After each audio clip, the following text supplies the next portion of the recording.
monetized faster than swearing.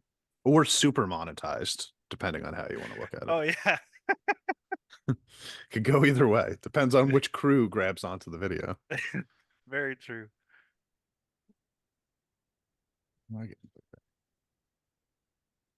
Oh, I see a super chat already. What?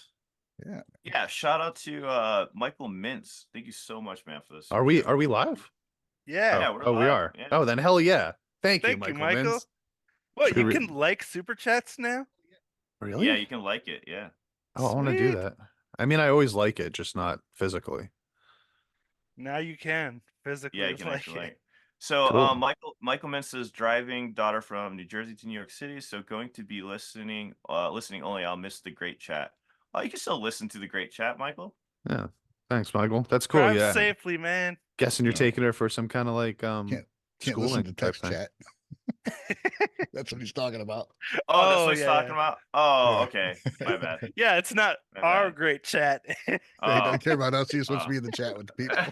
No. I mean, that's half the party. I mean, I feel you. Yeah, the chat definitely makes these. I still think we need to come up with a name for chat instead of just calling it chat. Mm. Chat, what do you want to be called? Yeah, that's a good. Nobody gets to name themselves. Come on, when you're born, the parents aren't like, it's up to you, bud. I'm trying to be a good parent. Okay. You know, we got to name them. I wish my parents had waited and said, "Okay, now you can name yourself."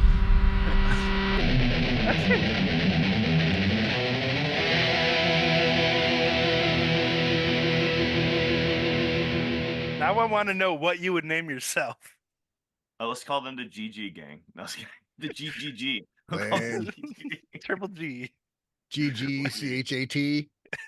Dr. Oh Chat. yeah. G G C A. Oh, J. the Shut Nickelbackers. the fuck up. Sorry, Oh, demonetized. man.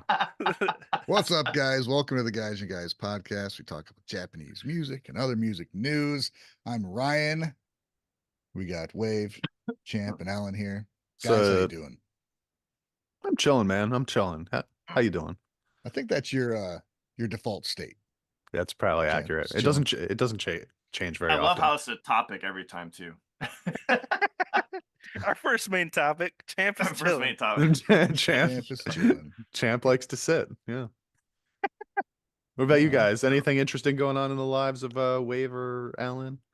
I did a 5-hour live stream. I pulled a wave. Ryan joined, John joined, Margarita, I gotta know, when did you have time to shave? Joel. Yeah, when did that happen? Literally, so I got home at like 2 a.m. I had a rough night. I broke Eric's TV on my way out, and I was like, then I felt really, really hot, and I was like, this beard is fucking annoying. I shaved it off. I guess you are in Texas, so it's a little different. It's like below It's just zero so here. suffocating. I I used to love having a beard. I fucking hate it now. Like food gets in it, I just don't like it. I wanted to like stuff my face and not worry about a mess. Just easy wipe. It was like Just wanted to eat, so I shaved. Yeah, I was like, it's fucking annoying. Like I don't want to worry about shit because I was trying to grow it out, right? And then like stuff would just get caught in it. Like I have to blow my nose every time I eat, so like I have that thing where you eat, your nose runs no matter what. It can be ice cream, it can be a fucking chip. It doesn't matter. I have to blow my nose every time. You say that like thing? that's a common problem. I Yeah, think like I you have didn't some know wires that. crossed. Thing. No, that's what I'm saying. No, that's what I'm saying. It sucks. So I'm like, so why the fuck do I have facial hair? It makes no sense. I don't know. Because it looks that's sexy, awful, dude. man. I agree with that. I At think we least all you agree can with grow that. it out in like 2 weeks. Mine Yeah, takes like, like it'll 4 be- months. I figured it'll be back by Wednesday stream, so I'll be good. Nobody will know anything unless you go to unless you're here on this stream, then you know. So. I failed at making breakfast today.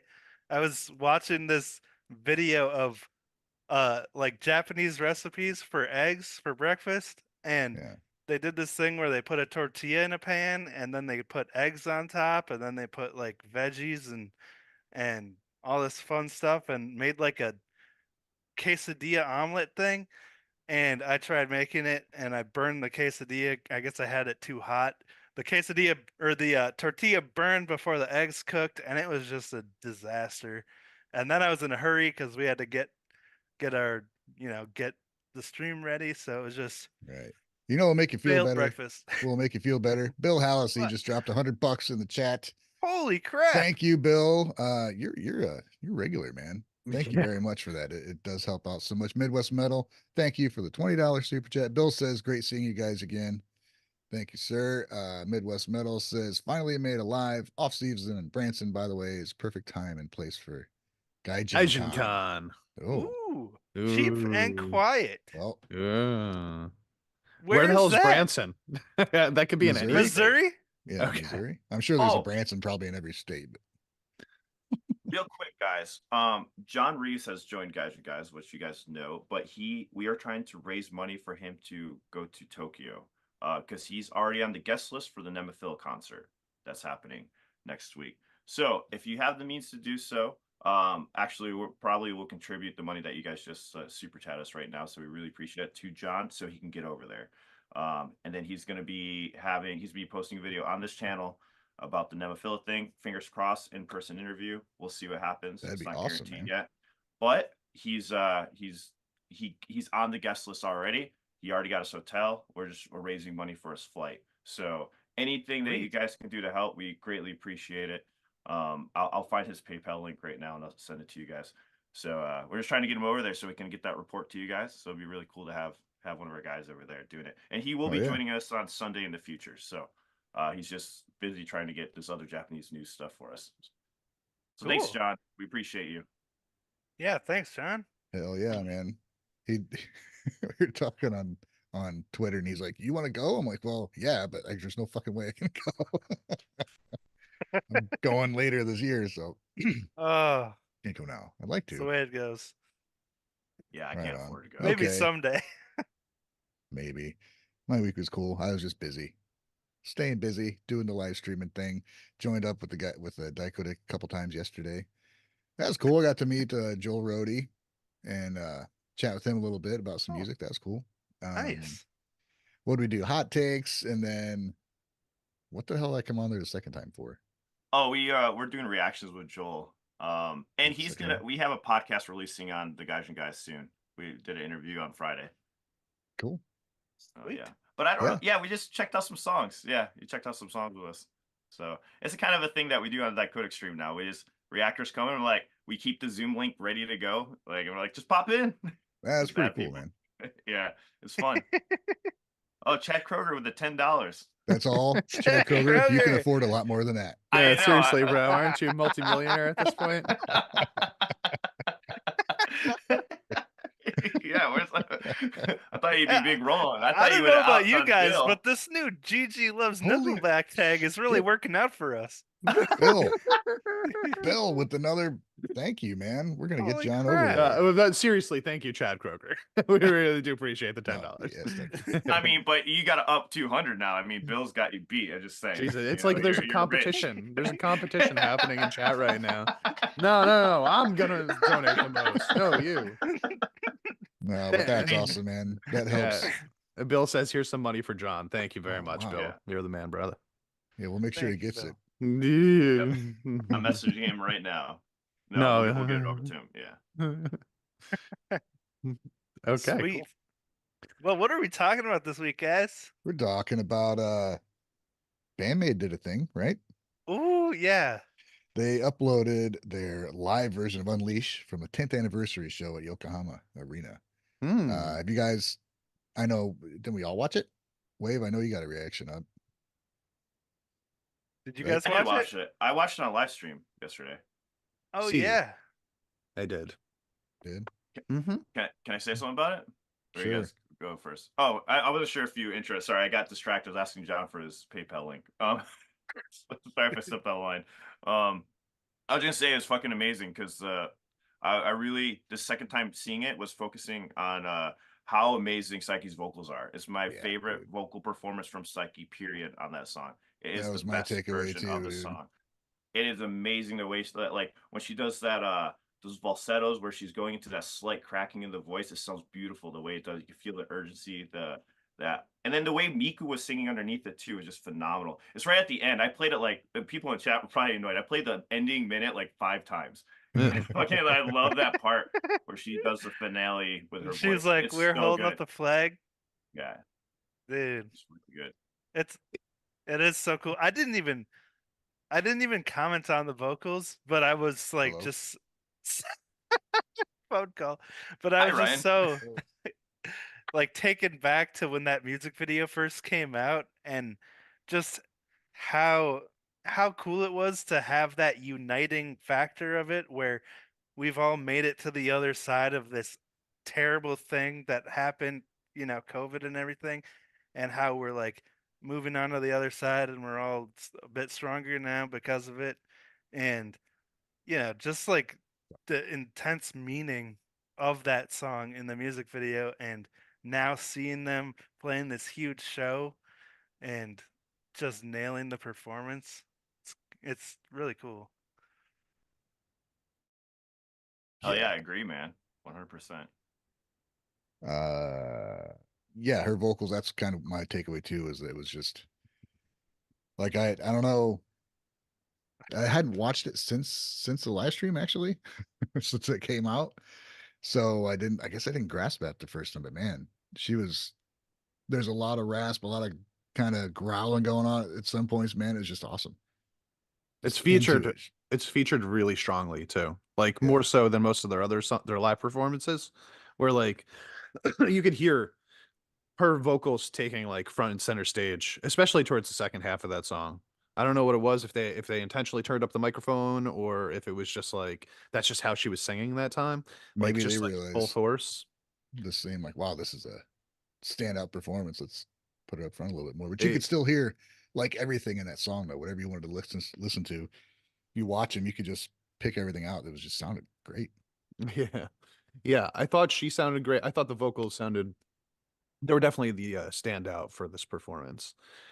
There was a couple things that I wasn't like over the moon about. I'll be totally honest, and I do have to ask you guys something because I guess I Backing just tracks.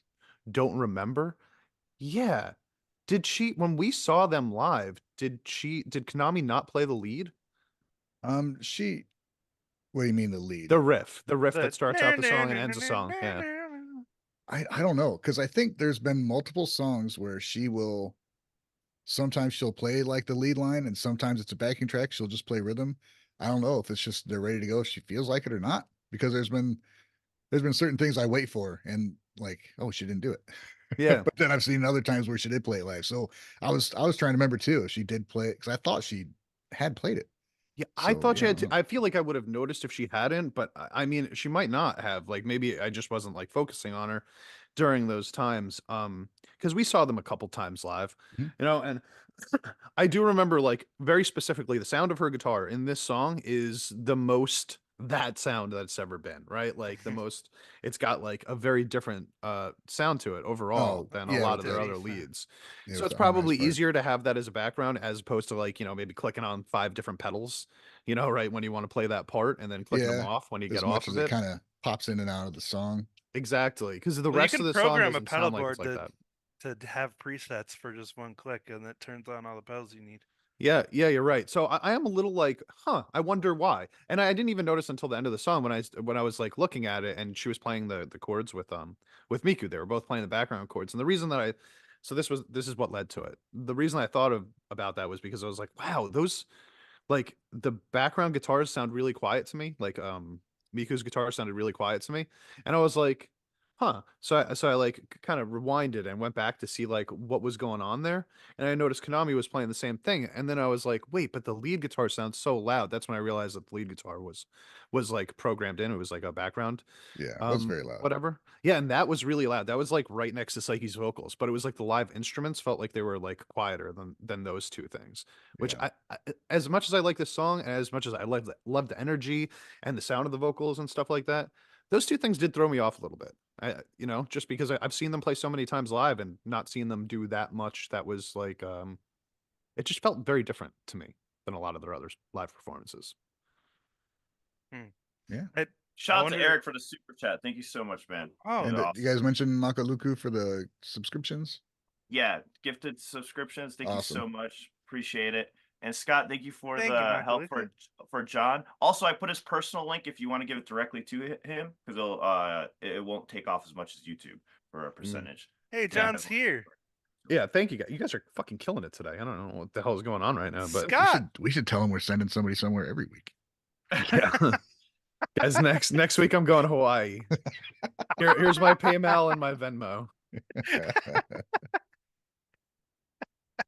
Oh, yeah, man. Did we shout out Scott yet? Scott, thank you so much. Yep. I said, hope this helps John.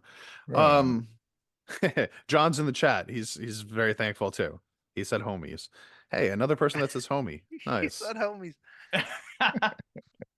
So what's next up for BAND-MAID? They got the spin-off show coming up a couple weeks, right? Where they didn't have enough time at Yokohama, so they're going to do another concert. Yeah. Dude. So you think there's going to be any surprises in that? Oh, for sure, because it's been 6 months since they released the music video. So we just got that first video in 6 months, which I'm not complaining, but it's kind of a longer than usual wait. It's normally only a couple months. So I think they're gonna probably be blasting us with content right after that day. That's what I think. Yeah. I think we're gonna get something like every few weeks, probably. Hell yeah, Jesus, Ken, 1973 coming in with a $50 super chat. Hey, killing it, man. Grab some coffees and some help for John. All right, John, we'll send you a coffee too, bud. Hell yeah. Thanks, Thank you Ken. so much. Appreciate it. Oh, one last thing I wanted to mention that really stood out to me in this live video is Miku's backing vocals. Mm-hmm. Just like I've never noticed them that much before in this song, but dang, they really add a lot. Dude, when she says Don Diddy Don Don, like it really felt way different than the recorded version of it. Is she doing it in the recorded version, or is it Psyche doing it in the recorded version? I think it's both. I think that was weird to me. It's just her, and Psyche didn't say it. Yeah, because she's like yelling. Yeah, maybe they're letting the crowd kind of do it, you know. Yeah, right. In recording. Or Psyche's just preserving her voice. Yeah, because dude, she's like yelling it, like legitimately, like that's the loudest I've ever seen Miku try to be on a mic. Yeah. She's like literally like screaming it, and I was like, wow, it sounds super different, but I actually liked it. See this, and this is kind of the opposite of what I was talking about before. There were parts of this performance that felt more authentic than like some other stuff that I've seen them do like that, right? Yeah. Like I love shit like that, where it's like, okay, you've got an element of the song from the recording that can't exist without it being recorded because there's not enough people, there's not enough layers, right? So you have to kind of dial it back a little bit for the live show. And then when they do that, what we end up getting as an audience is something a little bit more unique, a little bit more special than just listening to the recorded version over and over again. So I loved that aspect of it. You know, like vocally, this felt like as genuine as it gets, you know? So even what I was complaining about before, it's almost like counterbalanced by other aspects of this performance. I actually found this particular video to be really interesting when it comes to like BAND-MAID live performances. It just felt very like unlike the way that they normally do things, and including the way that we have seen them do things before live. So I like it for that alone, honestly. Cool, man. Yeah, I'm excited to go back and watch it again because I only watched it one time for my reaction. And then I was busy the rest of the day. I was like, man, I want to watch that again. Because if I missed that her vocals in there, there's got to be more music where she's just doing the same thing, right? Heck yeah. Yeah, probably. And then there's the bass and the drums, which I was really happy the cameraman got Misa's little bass lick in the bridge there. Got a close-up shot of her fingers. That was cool. The drum sounded like natural, like very natural to me. Like it just really well represented drum sound. Wow. I was really digging that too.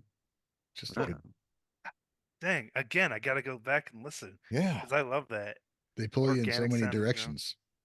I determined too after watching this performance that I think they want the guitar to be that low in their mix because it's consistently like that on this recording. That's my only thing. I don't have a problem with it. I absolutely love the performance, but it is just about the drums, bass, vocals up the center because those guitars were still low again. They were still audible. I could still hear them. And when she did the solo, it still got louder. But I did like after watching this, I'm like, this is a constant theme with them. So I'm like, that must be how they want their sound. Yeah, let's fucking say it like it is, bro. Like they've always lowered their guitars, always. Bro, and I've been bitching about it since the first time I listened to any of their music. I'm like, one of the best guitarists in the world, Konami. You can barely hear her in some of their songs. I love the fucking band. I wish I could hear her playing her music all the time. this is my theory behind it. I think because she's playing so busy all the time. She's always ripping it right underneath the everything else. I think she uses herself more as like a sound pad. Not exactly like a sound pad. It's obviously louder, but I think she's just there. She thinks she's solely there just to fill up the sound, Just serve the or and song. that to serve the song. Because she's a And writer first and foremost. yeah, writer and composer first. Yeah, exactly. So yeah, so when I was watching, I'm like, that's just how they want it. So like, that's why I didn't like complain about it. But I just want to mention that because I just came to that conclusion because I'm like, this is the most perfect like version of this song I've ever heard, and I'm like, that's just how they want it. At this point. Shows her humility as a rock star. Well, she probably doesn't see herself as a rock star, but as a performer, to be able to just play the rhythm part and let the backtrack do the lead, just to make it sound the best it can be, like you're just saying. Yeah. The And whole thing is her creation. She wrote the whole song, the vocal melodies, everything. The whole thing's her baby. So she just wants the whole thing to sound good. She's not worried about, I just want my guitar part in this section to sound good. no, she's Yeah. trying to create a whole soundscape with it. Yeah.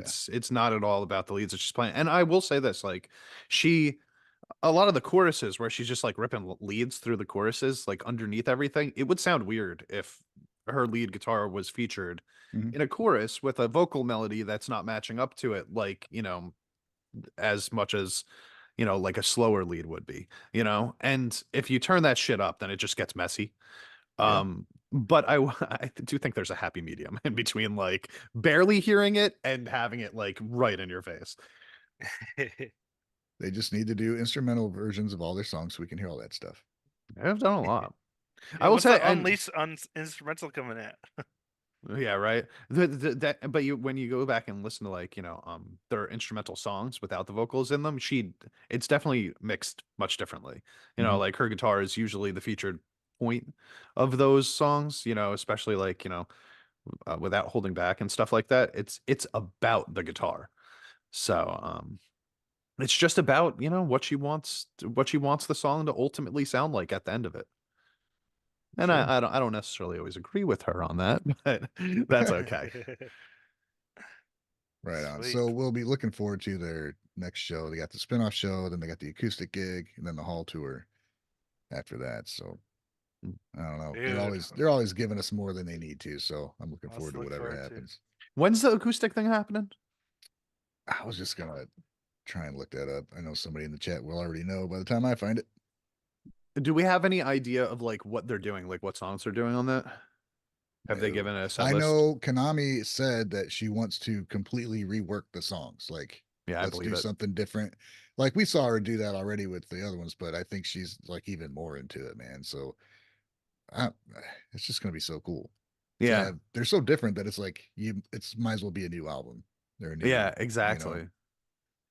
Yeah, for anybody that's not on our Patreon, by the way, so we spent like the last 4 reactions going back and listening to the acoustic Christmas performance songs, and it's almost like every single song that they did, even the ones that like especially different was the last one that we did, right? It's Yeah. literally a different song. Like this is all we could talk about. Like, how did they write the same song twice but have it be a different song, right? Like, because that's what they do on these acoustics. They just rework the entire thing. All they're really keeping is melodies that exist in the song, and then everything else is different.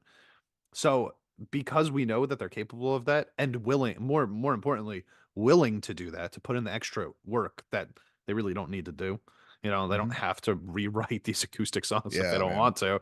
But the fact that they want to and they're gonna put in real effort for it is I respect that so much, man. Like that's a true artistry, Like when it's unnecessary and you do it anyway, that's artistry right there. Yeah, to rework everything. I mean, if you have a song you've played multiple times, you know your part and everything, it would be easy to be like, well, cool, let's get acoustic. We'll dial back the aggression a little bit, and we'll just play these songs. But they don't do that. Misa doesn't play the same thing. Akane can't play the same thing. They adjust everything to suit that medium. And Yeah. that's just a love of music and want to do the best thing they possibly can for the fans. Yeah, the best part was like when we were talking about different too, it was like, we were talking about the very beginning of it, right? Where you could just take the root notes of like there's the whatever leads that they're playing in the original versions of these songs and just like play those chords if you want to. but they don't do that either. It's not like they're just like doing that. They're like literally coming up with a new part, which is it's mind-boggling, honestly, that they're willing to put in that kind of effort to rewrite a song that's already out there. When they're still writing new music also. It's not like they took a break for a year and Yeah, they've been decided to talking do about that. writing and recording. No. Spinoff show is February 22nd. So that's coming up fairly soon. Midwest Metal asked, are the Missing Songs concert going to be streamed? I think it's sold out. Hmm? So I wouldn't be surprised if they streamed it. I mean, if they could probably double the amount of tickets just by streaming a thing. Have they stated specifically that like that show is going to feature all the songs that they didn't play on the first one? Or are we just assuming that? Well, it's not going to be all of them, but I think just more songs they wanted to play. Like, I think No, that's no, kind of no. the idea. I mean, like, Right? are we sure that they're not going to play a bunch of the songs that they did play on the first one also? Pretty sure, because I think from what I got, the whole point was we couldn't put in all the songs we wanted to, so we're gonna have another show so we can play the other stuff we wanted to play. So it should be a whole new. If that's actually how it goes, like that's so fucking cool to me. I know, dude, isn't it? Yeah, it's so fucking cool. They could do 2 or 3 other because concerts. they played honestly on this set. Would they play like 45 songs or something like that? And it was like they played most of their biggest hits, right? So the idea of them playing like different songs on this one means that they're literally going out of their way to say, hey, our biggest songs aren't going to be on this show, so you're coming to see the B-sides. And Which are freaking awesome. That's a risk that you're taking as like a band, that's on the up and coming. But I as a person that usually prefers the B-sides, man, I fucking love that they're doing this. So cool. Yeah, I think it's gonna be great. 32, 33 songs. They're gonna put on another huge show. 32, 33. Yeah, wow, that's a lot. That's a lot. Yeah, it's a big show, man. For a follow-up show. That's awesome. Bill wants to know, when do you guys feel the BAND-MAID will release their tour schedule for the next year? I don't know. When did they announce it last year? Not I think we already knew by this point, right? maybe. I mean, probably right after. I don't know. Yeah. We'll have to see. If I were to take a guess, I don't think that they have like a yearly sort of like, we're going to do this based on the time of the year or anything. I think that they're just going to get done with the stuff that they're working on right now. And after that, then they'll probably work on coming up with the next tour and stuff like that. I'm sure they already have some ideas out there of what they're going to do with it, but they're writing an album, so yeah. I think I also heard the show where they're gonna play with Incubus sold out like within a few hours. Yeah, that's what I heard too. Like, bam. Yeah. I don't know how the other shows Incubus is playing, like without them, if it's the same. That'd be cool if the one they're on was like the only one that sold out immediately. Yeah, shout out to Eric. He told me they like sold out in like what, a few hours or something like that. Yeah. Instantly. Yeah. Freaking cool. I mean, and that's in Japan, right? Yeah. Interesting. I wonder how many people are going to be at that show. Uh-huh. I didn't look up the capacity or anything like that. It's but at Tokyo. Isn't it Tokyo Garden Theater? Yeah. Oh, so like 18,000? I don't think it's that much. It's not the one that BAND-MAID. I thought that was the name of the one that we just watched the BAND-MAID concert from. Yeah. Was that the 17? I think they had like 17 or 18,000. Yeah. Yeah. So I'm curious, like, how much does Japan like Incubus versus they're buying the tickets for BAND-MAID? Right. I think they're pretty big. I think Incubus is pretty big in Japan because of the technicalities of the music and the way it progresses. Right. I think they are fans of it. Because I think they're playing other shows. I'm sorry, that was Yokohama Arena that we were just watching that from. Sorry about that. Oh yeah. Oops. Incubus seems like a band that would be huge in Japan. It fits the styles that we've heard coming out of Japan. Yeah, so for sure. That working. Tokyo Garden 8,000. Okay. Yokohama was 18. Okay. Gotcha. Interesting. All right, so 8,000 sold out in a couple hours. I mean, it's fucking crazy still. Like, regardless, that's still insane. Yeah. So they're gonna get to go back there and play to a full fucking Tokyo Garden Theater. Yeah. So they're opening for Incubus, right? Like, that's the structure. Yeah, I mean, they said they're special guests. They weren't just listed down at the bottom. So I think I don't know. I mean, yeah, they're opening, but it'd be, I don't know. Hopefully something a little more.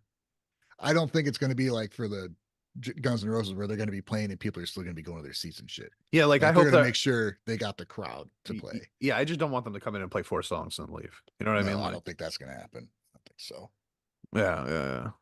I I always hate when that happens when it's like a band that I respect, but like that the world doesn't know about them as well as you do yet. And so then they come on, they open for a band that you don't like as much, and then they play 4 songs and leave, and I'm like, okay, well, fucking, I guess I'm going home now. Yeah. Right on, man. So looking forward to all things BAND-MAID. You know that about me at least. What else we got here? Gotrek Spin. We have our second part of Wave's Wave and I's interview with them down at Anime Matsuri. It's on our website, gaijinguys.com. It's I think there's a little bit more about their songwriting in this.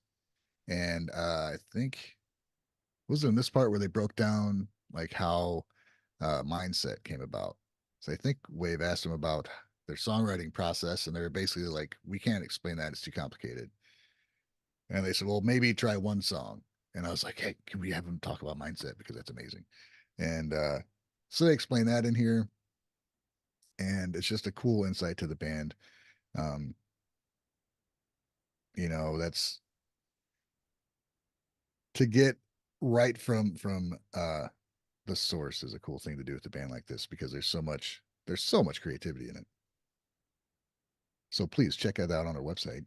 Yeah, that question, by the way, is like the question that I would want to ask every single band that we listen to. Yeah, that's the one I really care about. It's right. It's like pretty much it's the top priority. Like, how do you write your music? How does this happen? Right? Because a lot of what like they're all crazy instrumentalists out there that we listen to and stuff like that, but definitely the thing that sets them apart from most of the stuff that I've listened to before we started listening to Japanese rock and metal is just the songwriting itself, and how I can't always wrap my head around it as much as like I could when I was listening to like As I Lay Dying and like All That Remains and stuff like that. Like I could pretty much suss out how they were writing the music, because I was writing very similar types of music. A lot of the times with this stuff, there's so much timing changes and key changes and stuff like that where you're just like, how did that even happen? Like who decided that, Yeah. And I think it's such a cool, I love it when I can't understand it.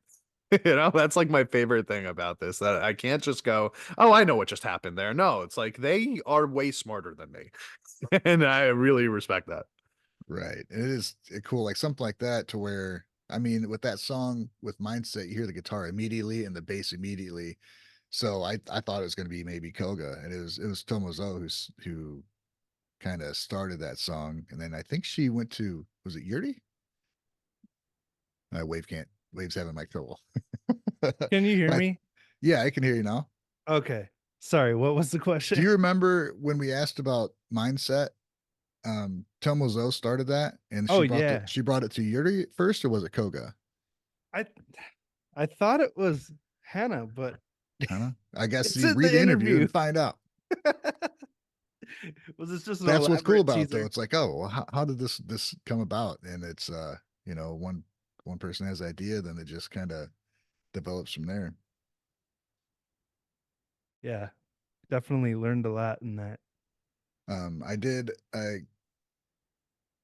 Trying to find, there wasn't too many. Just a little side note real quick, is that's reminded me of the whole Nemafil thing when people were like, didn't you interview them to ask them about the songwriting structure? Right. That's why we interviewed. Just go read it. Do you know how long I remember a reaction I did? Right. We should yeah, for in the interview at the bottom, there's some photos that I took while we were at the show. The top one is that the for the panel discussion that was the day before the concert, which was super interesting too. And I wish there was video of that, so you could see Wave like freaking out, geeking out with them recognizing him. Oh, because they called you out. Hey, you're the YouTuber. You're like, yeah. Dude, I was in like just a panic daze during that whole. Oh, yeah, man. They recognized him. It was pretty awesome. But yeah, there's a few of my photos I took from the show down there, which came out really cool. Some great moments, man. Yeah, definitely. It's definitely worth a read, guys. So even if you're not like much of a reader like me, it's informative and interesting to hear them actually talk about their music writing process and just how they feel about it, being the band that they are and stuff like that.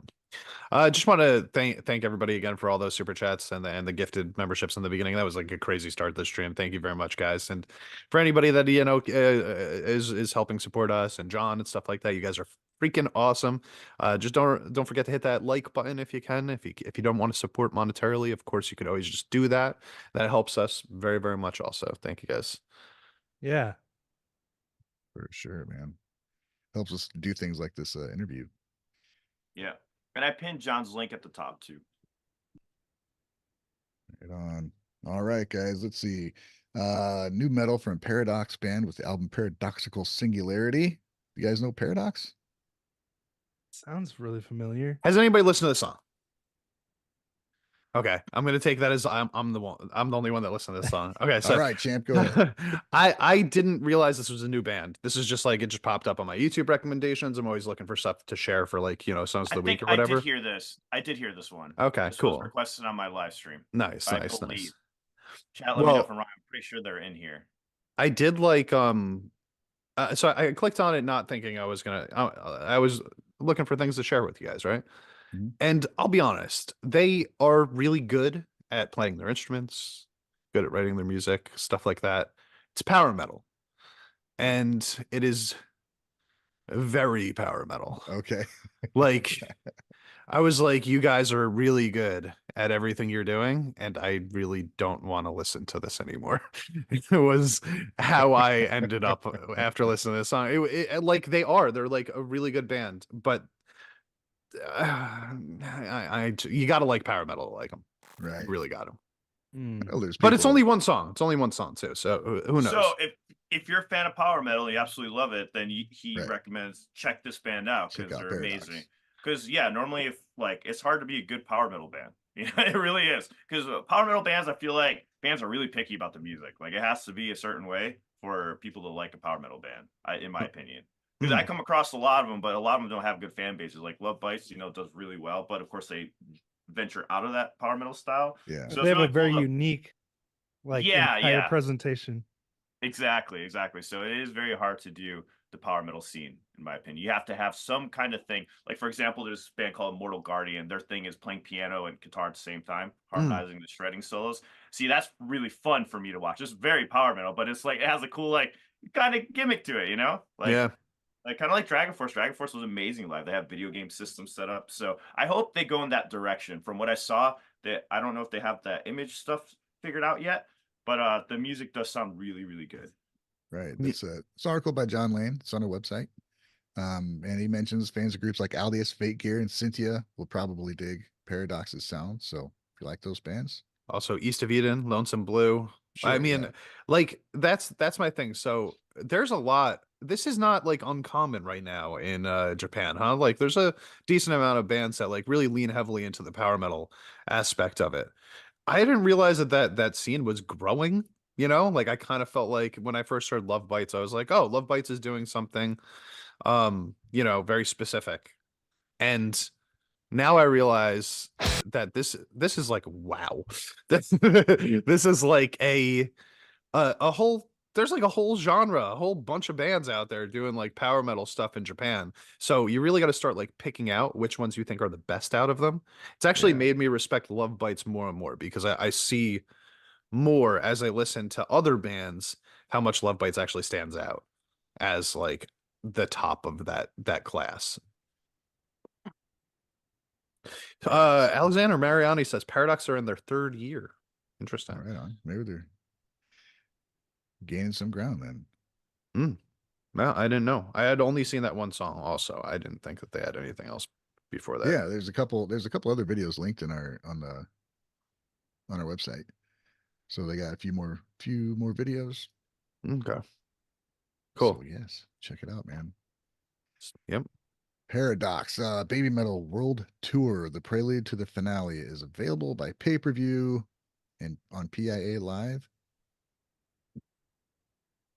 Oh, it's on pay-per-view. Okay, cool. Yeah, World Tour. Pay-per-view. Man, Interesting. I I didn't know pay-per-view's a thing. I thought I haven't heard about that. Yeah, like I haven't heard about that since like WrestleMania Well, 12. it's live stream. At a That's hotel. a pay-per-view. When you pay for a live stream, Oh right? yeah, I guess so. Oh, is that what okay. they're... I'm view thinking it. about the company. I'm thinking about the company pay-per-view. You know what I'm talking about, right? Yeah, that's how I used to get all my wrestling shows. Oh, Yeah, you remember Back the on company cable? called pay-per-view? Yeah. You got, bro, people before after us won't remember the process of having to call the pay-per-view company to tell them okay. that Right. you wanted to order something, and then you'd have to do it within the hour before the show started, because that's Yeah, when they were man. on the phones and they could unlock it for you. Bro, that was awful. Am I the only one that thought it was pay-per-view, like Paper Mario, for a long Yes, time? you're the only Pay-per-view, like you were viewing a piece of paper. Wow. Yeah, so when I hear people say pay-per-view, like I immediately think of like the classic cable and hitting Yeah. that. Yeah, buy so do button. I. So do I. That's all I Like, can think of. do you guys remember Web TV? Web That was a TV? thing. Web TV, yeah, it was Oh, like the man. first thing to have like internet on the TV. It was Aren't you before that. younger than me? Why did you Yeah, I don't know what My you're talking about. my bring up dad all this had- old shit? My dad had Web TV. I was like 12. I remember trying to I've find. never the porn heard of any of stuff on this there. stuff. Yeah, dude. This just reminds me of like, this is why I had the black box, so that I didn't have to deal with any of this nonsense. Web Just TV was ahead of its time, man. It was way ahead of its time. And then we got smart TVs. So there you go. Right on. So I don't know. You guys excited I about wasn't this? The real bad at world all. tour? I don't know how much of a world tour it's going to be actually. What are the dates? They're starting off in Japan. Zepaneda. Are they? I'm super excited. I just wish I wasn't broke so I could go do that. Yeah. I want to go to it. I'm A lot always of excited when concerts. these awesome Japanese bands come around our areas. Yeah. And I'll go if I, like Alan said, if I got the funds at the time when they're here. I will be there. Hold up, but Champ, you live like in places where they're gonna definitely go. Yeah, I live in yeah, El You don't have to Paso. fly. Like if I want to see them, it's gonna be a pain in the ass no matter what. No, I hear you, but that's how. Well, you know that's what? I can get to Denver really cheap, actually. Denver I can get to pretty cheaply because they have like $40 round trip flights. So, But that all might all these bands coming around here, though, that's what makes it difficult, because then it's like, okay, I've got 4 bands coming to New York City this month. I can't afford to go to all these shows. You know what I mean? But you Like, can go to one. You can and still go to. I do. Ah. Like, Okay. I go to one. That's all I can afford. But like, yeah, if Baby Metal comes in the same month that Gatrix, Spin, Nemophila, and BAND-MAID are not here also, then I'll go see Baby Metal again. At this point, I think I'm looking forward to seeing the bands I haven't seen yet. I finally got to see Baby Metal with Alan last year. It was fucking awesome. It was a great show. I've seen BAND-MAID a bunch of times. I've seen Nemophila now, so now I'm like really like, I want to see Hanabier. I want to see Passcode. Those are the ones I'm really focused on. But if those bands aren't around, like, Damn, at you the didn't see time, Hanabier yet? No, I haven't. What? I know, That's right? Like, crazy. and I really want to see them too. Like, I haven't love the seen them new either. song. What? Yeah. Oh no, but you were. I you were haven't having a seen kid at them the or time. Nemophila or Love Bites. Oh, Love Bites too. Jeez, bro. And Soken and Naro, I want to see that. Like, there's so many bands I still want to I've see. seen them all. Yeah, Ryan's just Gotta fucking, see 'em that's all all. he does. All he does is just watch these fucking shows. It's so awesome, man. You go to Japan and you catch like 45 shows. Oh man. Goat said John wanted to live stream Legend MM via FaceTime. I'm like, yeah, he'll get taken down real quick. Don't do that, John. Yeah, don't Don't do that. Don't do that. Don't do that. He'll probably get shot over there. Just kidding. Oh no. I'm kidding. I'm one kidding. thing I have to worry about over there. Yeah. Yeah, that's true. That's true. No, you'll just disappear. we'll never hear from John again. Right They've on. got Okay, their own speaking ways. of live streaming, Nemophila 5th anniversary show is going to be live streamed. That's on the 17th. Cool. That's through Zyko, which is used a lot with a lot of the bands we watched. Yeah. So, check that out, man. They're it's a What great live band, anniversary is it, man? Nemophila. 5th anniversary live stream at. Okay, so they're gonna have an audience. This isn't just them like playing. Yeah. Okay. Cool. Yes. Cool. I look Yeah, dude, forward to those that. then. Virtual concerts are Does over it now. does aren't it they? say how much it costs on that page there? Because I would like to see 4,500 yen, which That's is no idea what that means. It's like 50 bucks. 50, 30. I thought it was 30 or 40. Oh man, This is their first Budokan concert. Oh, I love Budokan Hall though. Right. I will say, like, it's a cool venue. So here's my thing though. Is it a good sound though, or is it because I feel like some of the stuff they've already shown is kind of, it's been good, but not like the best. You know what I mean?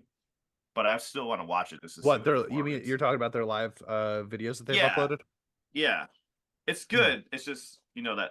Yeah, it's good. I guess you'd buy it for the performance just to watch how they perform and stuff on stage. Budokan? And it's Budokan, yeah. I'll say this. It's like $35. $35. Okay. Have we seen clips reasonable. of that concert, or were those clips from a different concert? Those were from a different concert, right? Well, this hasn't happened yet. This is live. Yeah. Oh, this is gonna be live. Yeah. Oh, I thought this was like a pre-recorded. Okay. No, I just hope they have the sound figured out for this. I'm sure they will. It's Budokan. I really don't. I didn't realize that. I thought it was just like a VOD. I thought it was just a video on demand thing. I'll be honest, Alan. I don't think what we were talking about earlier with BAND-MAID and how Konami like knows that her guitar is turned down low and like they do that on purpose. I think Nemophila has found the sound that they want to have, and I think that we just don't like it that much. No way. There's no way they want to tune the toms that high on those live recordings. There's just no way. Dude, the fact she wouldn't play it if she didn't know what the fucking tom sounded like. No. I can see how it could happen though. You have your techs go up there, they set it up, and you're there. You're already in it. What are you gonna do? Like she probably doesn't want to cause a scene or like slow down the production, right? Everything's a hurry when you got. Yeah, everything's a hurry. So she's like, well, fuck maybe it. if she was just a drummer, but she's like a fucking pro studio drummer who I can't see. But like, did you get my shit set up? Let's see what it sounds like. Oh shit, I guess I can't help it. I get you, but why is every other concert different with her drums though? Every other concert is fine. I really think it was an oversight. I really do, and I think she just didn't want to be rude. It could have been. It could have been. It's not just the toms for me though. Like after I saw them, I bitched that they were just way too loud. And I thought that was just like an issue at my venue. And then I found out that was like an issue everywhere. And one of the things I love about Nemophila is how heavy they are. But there's like a really big, out of all the bands I've ever seen, I think like ever in my whole life, they get the heaviest on stage in comparison to like what you hear on the album. Like those live performances here, I'm sorry, this sound was not good. It just wasn't. It wasn't great. It really wasn't great. And that's a huge bummer. But like, I do think that they like it like that. Like, I think that they want it to sound grittier and heavier and all that stuff. And I disagree because they have in-ear monitors. You know what I mean? They have it in a certain way, and I think the sound engineer messed it up when they were, because I heard like it every like time though, like every show. There's a couple. You said you liked the New York one, but like for like Ryan and I, it was to the point where it was like, oh my god, it was hard to. No, I didn't like the no. The New York one was way too loud. Like it was way too loud. The whole building was shaking, bro.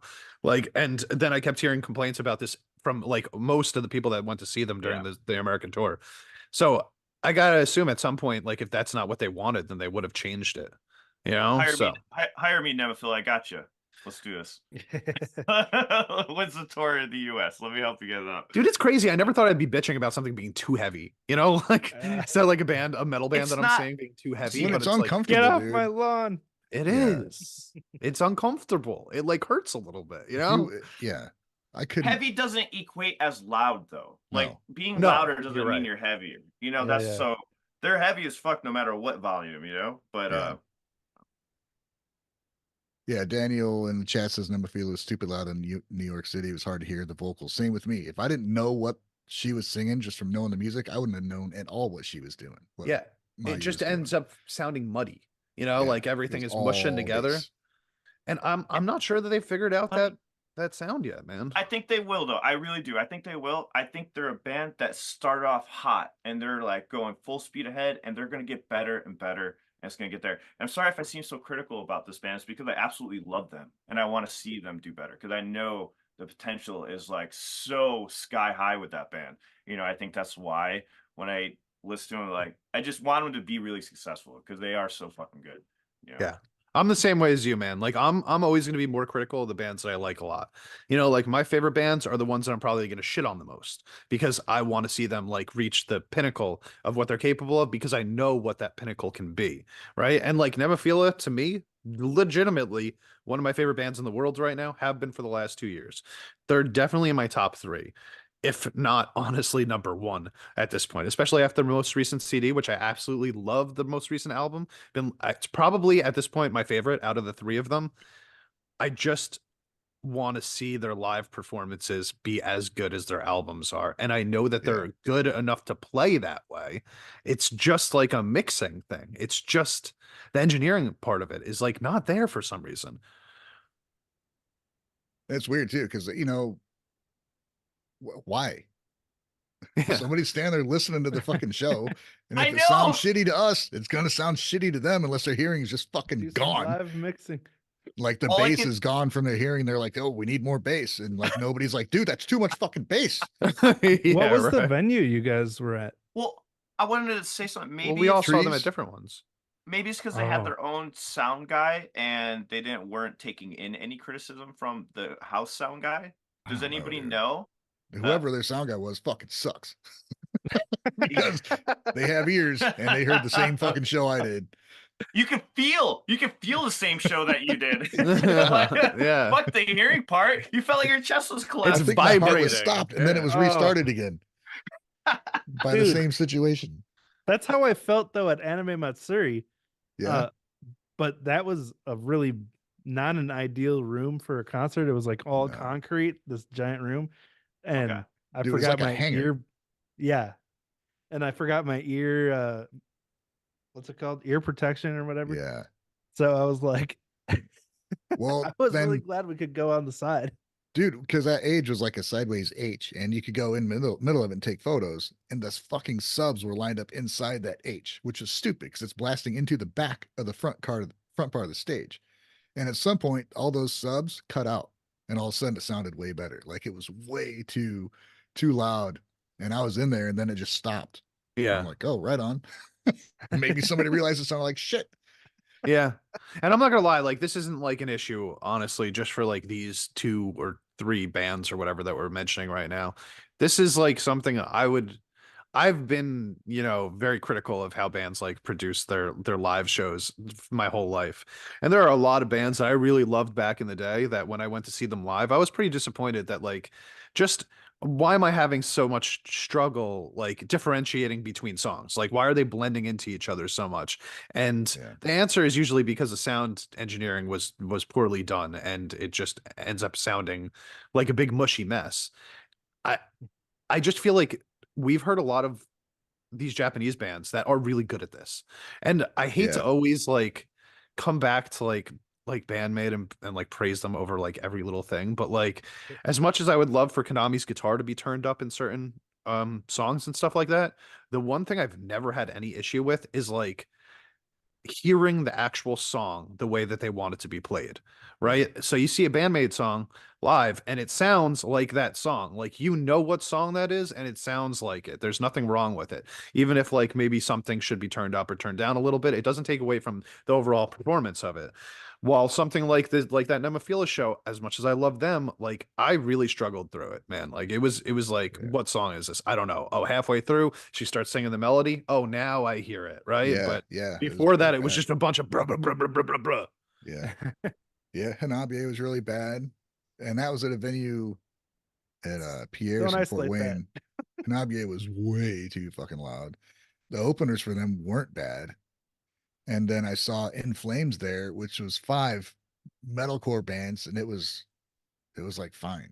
Same venue, you know. So I don't know. Yeah. And I'll say, and you bring up In Flames, I'll say I've seen them and it's been bad before. And I've Yeah. seen them and it's been good before. So Mm. like this to me tells you that it's like whoever that sound engineer working at that venue was either knew what they were doing or didn't know what they were doing. You know? So Yeah, they didn't like the band. right. Right on, man. I love this. I would put, hey everyone, it would mean the world if you hit the like button. 21% said no, I hate this show. I couldn't being resist. here. I know I typed but I hate the show, but I did the like button. I can't change my vote now. Mm. Hey, you know who had no live production issues? Who? Baby Metal. Yeah, Baby Metal That was sounded perfect. great, huh? Sound wise, it was perfect. Exactly it what I was. wanted They it to sound like. They got so much experience. They better And, have like- that down. It's been 10 plus years now. Right. Yeah, it's a good point. Same with BAND-MAID too. They know what they're fucking doing. Yeah, That's exactly. true. I guess we do have When- to remember that like Hanabier and like Nemophila, they're still like in their first few years of their career. If you Right, hear it's their old, 5th year anniversary. if you hear old recordings of Baby Metal, you can hear they're working it out because first of all, they didn't have real musicians in the very beginning. They just had people pretending. So it was a definitely different sound, a little weird, but still good, and you can hear how that production improved, out the gate. Yeah, I will say that because I saw Sega and Asterism in Japan at the same venue at Cyclone, 2 different days, and I moved off from in front of the stage over to the side because it was just so freaking loud. It was a small venue. It's like, God, why? Why? It's a small place, And Asterism wasn't too bad though. I didn't have any issues with Asterism, so I don't know. Okay. It's always been an issue with live. Yeah. For the most part, when you're going to see bands and those lower echelon, like when you're seeing those bands, it's more about the experience and being there at the ground up. It's like when you're starting a business or something, you're there from the beginning and it feels good. Like when they do like get somewhere after that point, because you're like, oh man, I was there when they had all the issues, like when they had all Yeah. this stuff. And then like, yeah, you get that little connection with them. And you're like, oh man, I remember when Phil was blasting my chest into pieces and now they're professional. Right.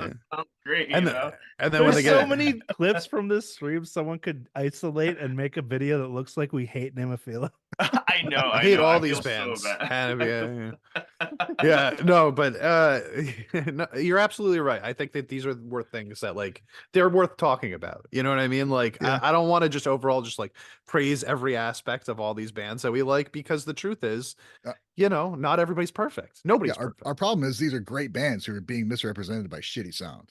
Yeah, exactly. Exactly. Right? I want it to sound good because they're great bands, and I don't want to go there and be like, oh God, I gotta go stand outside because it's too fucking loud. Yeah, if you're introducing them to someone for the first time and this is what they hear, it's gonna be like, sorry, dude. Yeah, it was Elliot's first show for Hanabier. He didn't really hear him too much, and I was like, it's gonna be heavy. It's gonna be super heavy live. And the first thing Yukina said, it gave us both a headache. It was so fucking loud. It was like it was like physical pain. Like, oh my God, that hurt. And then it was like, so where was the sound guy? I got lucky for Hanabier. They sounded great. Yeah, I got really lucky for both shows actually. Because it was an Aftershock and then and I can't remember which state now. But yeah.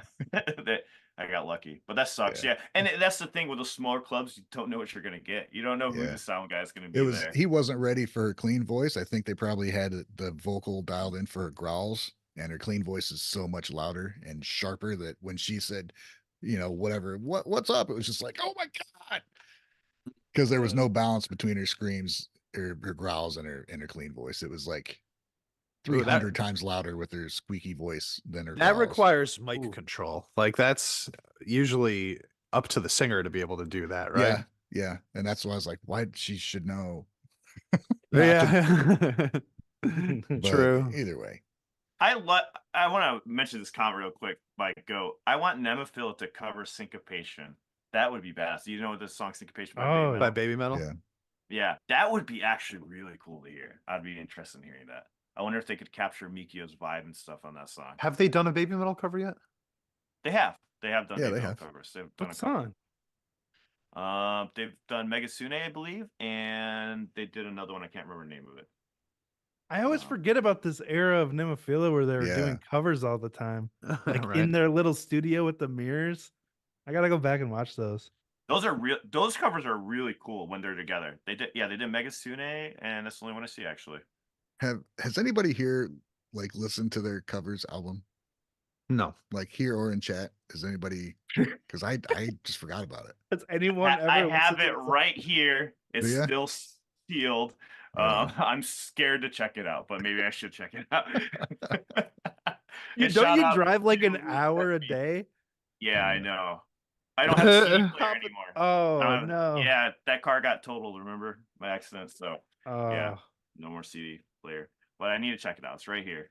So I mean, we've heard a couple of those tracks, right? Like just Yeah. randomly. I think we listened to the Slipknot one, right?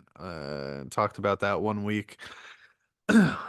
I'm not a huge fan of their covers, but like I do think some are better than the others. I just wondered if it helped them, if it helped them out, bring in new fans or whatever. I think, yeah, and 100%. Like my feelings on this don't matter at all, right? Because it definitely improved their accessibility.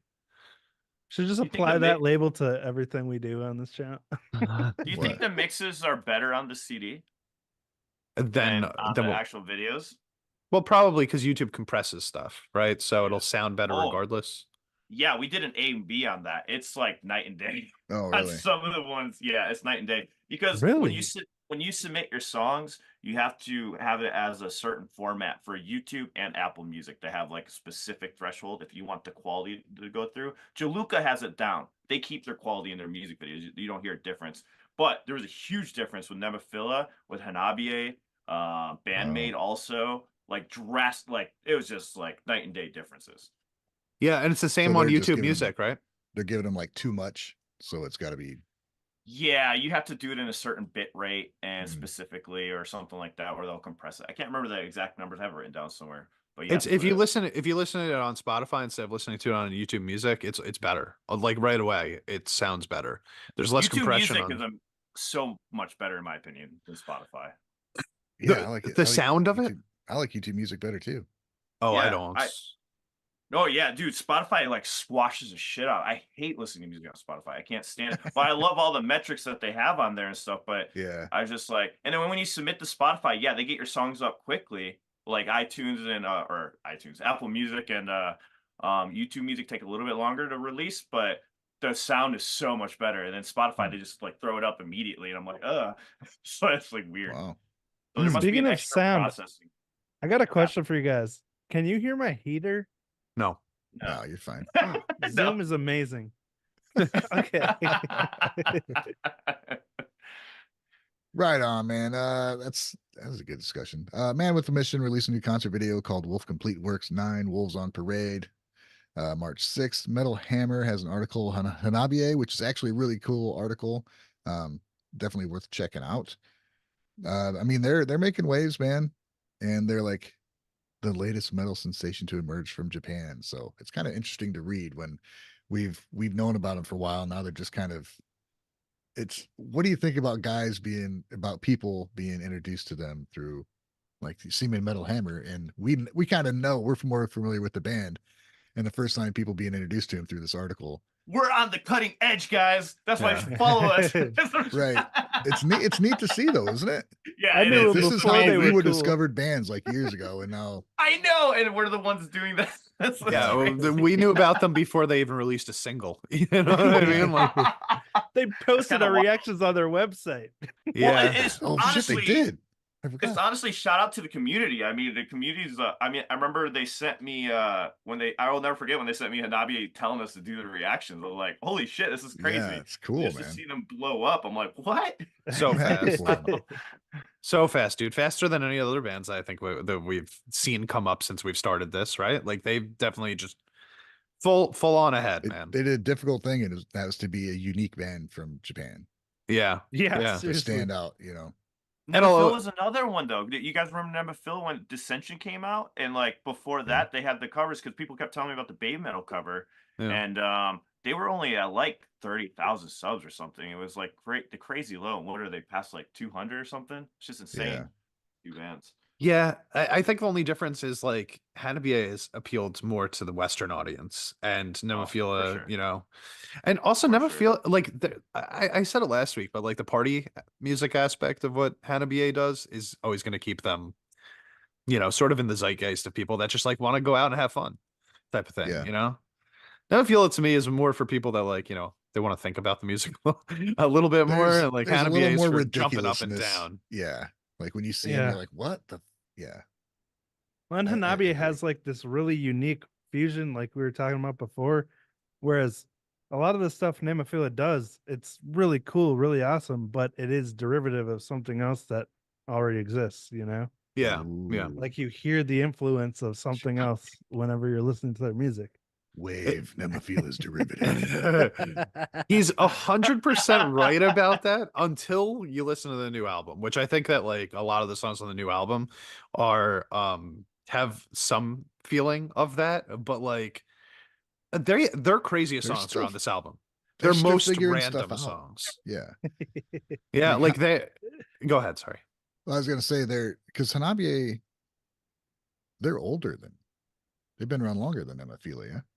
Like they've had longer to figure out what Technically, yeah. they're doing. Yeah, because And Ray Nemophilia's- remembers when they were starting up. Sorry, I didn't mean to interrupt. Go ahead. Yeah, it's fine. I was looking for confirmation because I think that's right. And Nemophila's still trying to figure out what they're doing. I don't know if that has to do with whatever their situation is with the writers and everything, and who's suggesting what or whatever, but hopefully they get comfortable. I don't want them to do the same thing all the time, but like there's no over like Hanabiye, they have their sound, and Nemophila is still like, well, what are they going to sound like, But Nemophila has their sound. That's what blows my mind. It's in Rise, it's in Dissension, it's in Seize the Fate. That is what I see as Nemophila. Yeah, the but other they- stuff is nice, but they don't. I know, it's crazy. Like It's such a ima- mind bender. I'm just saying, imagine if they just said, let's Yeah. do this sound. I think, bam, they got it. Because then everybody Yeah. will kind of know what to expect, but they can throw in the little wrenches. This is where I give Love Bites But credit. then I would get Love- bored. True. Oh, But let's think yeah. about all the listeners, okay? So this is where I give Love Bites a lot of credit. They have a particular sound on all the songs, but they throw in a couple wrenches, in the albums. I think if Nemophila did something like that, it could go a long way. It's almost like it's on the other end of the spectrum. It's like Yeah. Nemophila is mostly wrenches and then like a couple yeah, of their own yeah, sound, yeah, right? exactly. Yeah, that's what I feel like. But of course, like Ryan said, that's what we think. They obviously don't think that. Maybe they have a whole different vision than we do. I Maybe think their they should sound. just let Haraguchi-san write all the songs and then just have them put their stuff on it because her songs are the best songs. Did you That's just what I bash would every other say. member of the band? Damn. I think they can that- contribute to Haraguchi songs band. I think that'd be great. I'm gonna compare this a little bit to like a couple K-pop groups that I really like, where it's like Blackpink and Dreamcatcher. I know you've heard of both of them, okay? Yeah. Dreamcatcher releases their singles are all like pretty much rock songs, and then when you get the album, like a lot of their B-sides are like experimental music. Blackpink, their releases are mostly hip-hop tracks, and then when you get to their B-sides, it's mostly like lighter stuff, whatever they feel like doing, but it's rarely ever as hip hop as the singles. And it kind of reminds me of Nemophila, where like when they release their singles, it's like that metalcore song. It's like Rise, it's Dissension, it's Atabana, it's a metalcore song, right? At least the first one, usually. And then like you get to the album, it's like, oh, most of this actually isn't. That's not what this album really is. There's some of this on the album, but it's really more like the marketing of like the singles that they release that gives you that impression. It's not even necessarily like anything beyond just the first song that we're going to release on this new album is going to be a metalcore song. To me, I get the can impression that they they're just listening, they're music fans, and whenever they hear something that inspires them, they're like, I want to make something that's kind of like this, Yeah. And then they mash their style together with that and like come up with so much variety. Sorry, Alan, what were you gonna say? Can we get like a Nemophila new metal album and then a Nemophila album, like with Dissension, those sides? That'd Like, be cool. Can we do a whole genre for one album and just like every album be just separate, like Dude, genre or we need something? dude, Make we need some one of those playlists.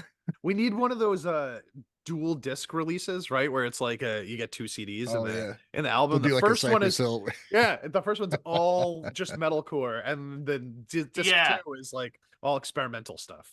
Okay, I agree with the chat. EP, okay, I can deal with that. Like a 5-song new metal EP and then a 5-song metalcore EP. Yeah, You know what me I too. think Yeah, I that'd be see cool. that. Yeah. Is the band a lot of the bands you're talking about that have like this consistent theme, they go into it thinking about it as a business, whereas Nemophila is more like don't. focused on the music and just making something that they enjoy playing, That's and true. it's the business side suffers, but the people who really appreciate the more creative, thoughtful music will, appreciate them more for it, I That's just- 100% agree with you, Wave.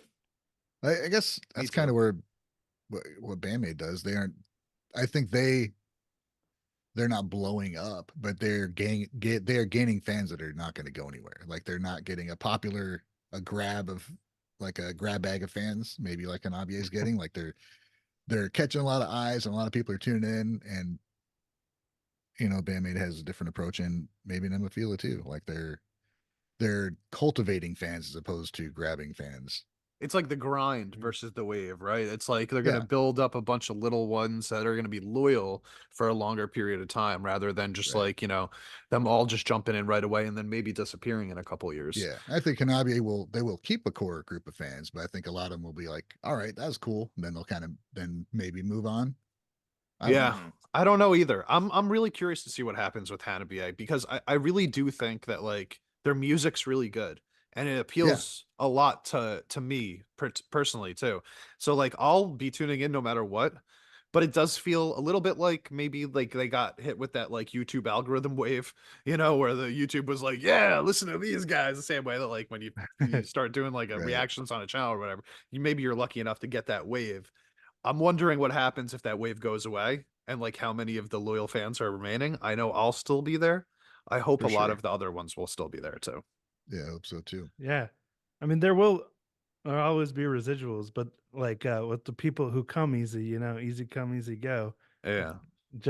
If they just show up because they're riding a trend or whatever, who knows? Yeah, exactly. I'm really curious, man. They're one of the more interesting bands to see where it's gonna go in the future, I think. Cool. I think so. I think it's cool with Hanabi. There's obviously a new sound, but when I go back and listen to their first album, it's fine. Like it's not jarringly different from their new stuff. There's different tonalities, but it still sits well with it. To me anyway. Yeah, definitely. Okay. So yeah, check out the Metal Hammer article with Hanabi. There's some really good information in there. They talk about when they met up in school and how they got to play with each other with the different music and stuff. It's really cool. There's the mention of I think it's Matsuri like the heavier music, and Yukina and Hetz were friends, and they found out that she liked heavy music, and she remembers being yelled at in the hallway, "Hey, you like heavy music?" And then they were like, "Yeah." So they just started jamming together, dude. It's awesome. That's enough. That's all you need. Since high school, yeah. That's all you need. I mean, the amount of people that I made friends with in high school strictly because they were wearing a shirt of a band that I liked, where it was just like, oh, we should play music after school today. That's how I made all my friends. Right. That's cool, man. The other thing could be maybe they just don't overthink it, Like they just do their thing. Yeah. This new song too, I don't know if we've talked about it yet. Otaku. I guess we did talk about it a little bit, but like this one to me was like the most how do I explain this? This one felt the most like them to me, where like there wasn't any parts where I was like felt like I needed to break down entirely, like sit there and like, decipher exactly what they were doing or anything like this. This was just like Hanabi being just like fun and bouncy. Like most of the riffs were like chord chunks, stuff like that, and there wasn't like any leads or anything like that. I believe that there was no solo in the middle. I think the bridge was pretty much like a metalcore style, like a dun, dun, dun, dun, dun, type of thing. And I think that that's gonna suit them really well. Not because I don't think it really forces people to feel like they can't understand what's happening there. I think it's like it's funny because like they're so unique and strange from like an outsider's perspective, but also I think they're like kind of easy to listen to, even with like the vocals the way that they are. For some reason they feel like easy metal listening to me. You're tripping. You think I'm tripping? Who is easy metal listening? You still talking about Hanabi? Yeah, I think that they're. I think what that the they're. fuck band are you I think talking if you about? like metal, it's easy to listen to them. Oh, okay. Well, that's a different statement. I mean, yeah, it's that's a completely easy different... listening. I was like, wait, what?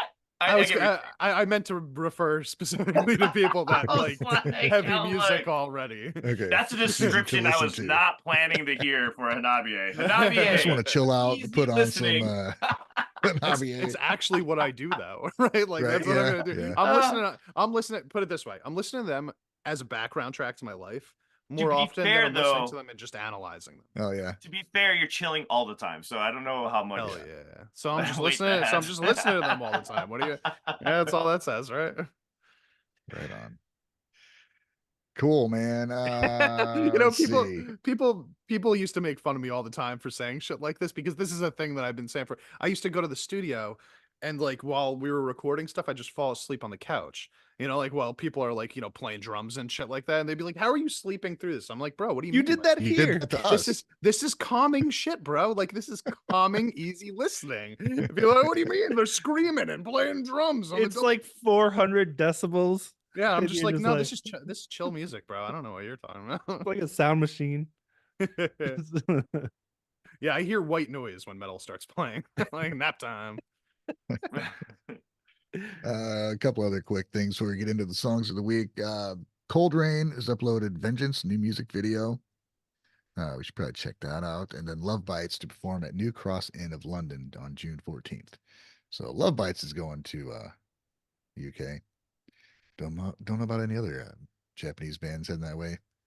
Is Cool. Baby Metal going there? Finally, They- the UK they- is getting something. Yeah. Well, they went there last year, right? Yeah, they 'Cause did. They were touring with that other band. What are they called? Alan, you know who'd they tour with last year? Who? That Baby Metal. Death Clock. Death Clock. And No, that concert. no, the that one in Love Europe. Bites- The one in Europe, Sabaton. Sabaton, that's who they were playing Sabaton. with. Yeah. But I think but on the second go, they toured with other bands though. For the Already second time in Europe. sold out. Dang. Yeah. Well, fucking Europe needs more of these Japanese bands to go play over there. So They do, man. I'm not surprised that Love Bite sold out. Like It's what power should metal happen. in Europe. Of course, it's sold out. You know what I mean? Yeah, right. Yeah. That's so true. Yeah, they should love Love Bites over there, man. They should Absolutely. They should be They're the gonna goddesses Yeah. over there. Yeah. They're in Belgium too. Hell yeah, dude. Yeah, they're gonna Cool, sell out man. all those venues. They should go and throw a Dreamcatcher and then show everybody how much better they are. Oh, Wait, what? sure. Go on tour with Better than Dreamcatcher. Dreamcatcher? Yeah, and prove that they're just way better than because people talk about They're Dreamcatcher so like different. they're one of the better like experimental power metal bands out there, and I'm always thinking like, dude, you guys don't even. Dreamcatcher, the I power would've- metal band. I Oh, never not even realized- Dreamcatcher. I'm sorry. I was like, what? Dream. Oh, who am I thinking of? Dream Theater? Dream Theater. Yes. Oh my God. I didn't mean You could Dreamcatcher. go from Shit. K-pop to Dream Power- Theater. Dream Theater. I don't know Prog if I metal? agree with that entirely, but okay. Yeah. Wait, which part? That Love Bites is better than Dream Theater? I don't think so. I would don't rather listen I to can't Asami jump on that. sing than that. I don't fucking think guy I from would- Dream Theater. I would rather listen to Asami sing. I agree with Ryan. But yeah. I do enjoy the music of Dream Theater instrumentals. I do not. Where it's at. I do not. Yeah. I do not enjoy any of their Sorry, songs. James Labrie. I'm sorry. Dream Theater instrumentals. I definitely would listen to more than Love Bites. Oh, fuck But that I do- noise. Not me in a yeah. million years. Yeah. Get rid of the singer and the keyboards. I'd love it. No, they still can't. They still can't write a song. They still have no Uh, melody in any of their music. Oh, well. I enjoy the guitar playing way more. True. Sorry. True. Yeah. Dude, yeah, I'm a huge fan of like Petrucci and what Mangini. Who's What's the another, Portnoy? Yeah. what's another guy I'm a Yeah, huge fan of? Portnoy. But like, yeah, I can't think of any of their hooks off the top of my head, you know? Yeah. But I love their instrumental music. Yeah, because they're Hey. awesome at playing music, like at I playing think- their instruments, but they're not great at writing songs. By the way, No, you're- Portnoy's you're back crazy. in the band. You guys hear that? Yeah, he is. I was gonna say Dream Theater and Love Bites and Dragon Force would be a crazy lineup for a tour. That'd be insane. That- like those yeah. 3 power metal bands. That would be I agree. fucking amazing.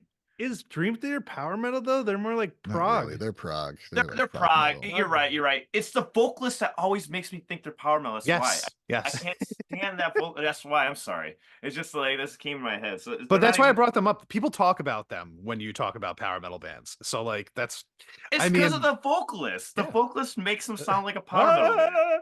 They don't even need a vocalist. They could be instrumental band, honestly. They really could. I don't mind the keyboards. I know Ryan's like keyboards. I can deal with that. It's the vocals. It's gonna Dream Theater, do an instrumental, please. They Instrumental. do, dude. Oh, they Listen do? to their Oh, dance of okay. instrumentals. It's like 17 minutes long. I'm and it's looking it up right now. I didn't even friggin' realize insane, dude. that. I seriously stopped listening to Dream. Like I've heard John. Like I listened to like his solo videos. But I remember when I heard "Pull Me Under," I'm like, I can't stand this song. I fucking hate that song with a passion. With a passion. I like that the song. chorus is so annoying. Like I'm like, stop saying the same thing over and over again. I get it. Like I just want it to stop. Just like, let John do another solo. Yes, please. I don't want to hear that chorus again. I think they play it like 8 times in that song. I swear, isn't it? Like, Oh, that's way over the limit. I don't know. I haven't listened to the full song more than once. Yeah. Anyway, songs of the week. Or we still want to talk about bands we don't like? I'm down for that whenever you Hey, want. I like bud. Dream Theater. What are you talking about? I know. What did we listen to?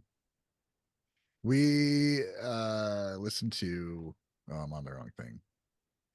Fucking Donald Duck sing Judas Priest. That's the best song, right? Hands down, that's the best song of the week. I don't like it when Rob Halford sings Judas Priest. Why the hell I like it when Donald Duck sings it? That's funny.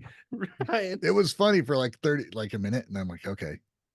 Then I'm like, this is a 6-minute song. Hell Like no. skipping No. forward, like, does it change? Wait. I did listen to the end because Alan had a note that we need to hear the end. And honestly, that was a huge troll. So my community, shout out to the community that's here right now. I think Scott and Goat were part of this. They were like, Yeah. you need to make sure you give this to the guy. We got like, oh my God, that's funny. And then one of them was like, make sure you tell them to listen all the way to the end so they don't miss the secret God. part. I was like, all right. Because we were like on stream just dying. I'm like, dude, this You can't If it was make like a short that was like 30 seconds, that would be funny, but 6 minutes? Yeah, it guys, is. if you don't want to suffer, watch our 4-minute video of it of Eric and I just dying through the Wait, reaction. you watch a 6-minute song in 4 minutes? This is impressive. No, we edited it down because we didn't want to make our community suffer with the clips. So we're like, But you didn't mind us suffering that. It's okay. bro. I gave up pretty quick. If you watch mine, I'm like, yeah, 6 minutes. What Hell no, I'm not listening to that. What about I wanted you to see how bad the solo section was. No, I didn't even bother. And then the duck malfunctions at the end. It's hilarious. Oh, There's a listen to moment the about end. a minute in where Donald Duck screams where I actually did like burst out laughing for a Me second. too. I did. Too. Because I it was a waiting for it. really funny moment. But then I was like, yeah, I'm done. I'm over it. The chat and I just, is an overwhelming like 90 vote. So, 90% that we wanted to share the love with you guys. So I had a, Oh, thank you for that. you can thank the Dakota community for that one. Yeah, thanks, Dichotics. All right. The other bands we had Stations, which is a pretty new band. They got a pretty small subscriber count right now.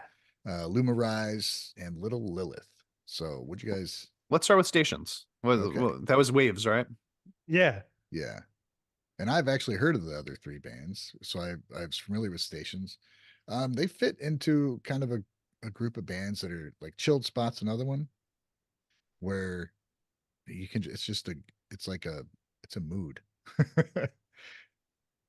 Oh, I don't know. I like it. It's very I don't know. It's just good music to kinda chill Atmospheric. out to. Very, yeah. Wave, what this is your pick. So what do you got to say about this? Yeah. So the reason I picked this band is because someone showed me them on my stream Friday, and I guess they have influences from a lot of different genres of music, like jazz, hip hop, rock, and like I just thought it was a really interesting. I think their whole thing is like stations. There's different stations of music types that they're like jumping between type of situation. Yeah, it gets really cool. And yeah, I thought it was a really fun experience. This song and another one I listened to. Yeah, I liked it because I've listened to a couple of their songs too, and there's always like an element like of kind of implied heaviness or just an amount of aggression there you don't expect, but it comes in there and it's just done really well, not overdone, and it kind of takes you from one place to another. Hmm. Like very efficiently, I guess is a way to put it. I don't know. Interesting.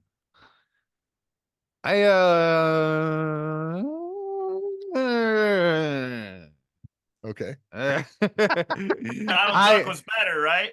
A little bit. I'll be honest, both of those songs were way too long for what was going on in them for me. I really liked, okay, so there's a point in this song where like the keyboard comes in and starts doing something. And at that point, I perked up. And then they did like a cool jazz break and like some like a drum like a little drum solo and then a really cool bass line too. And like that whole section, like I loved like the middle part of this song.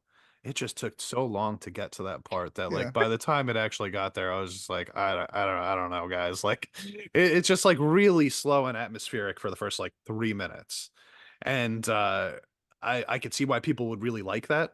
But too chill for Champ. It was too chill for Champ. Yeah, exactly. Doesn't even make sense. Well, when you understand what chill means to Champ, which is sleeping through metal, then yeah.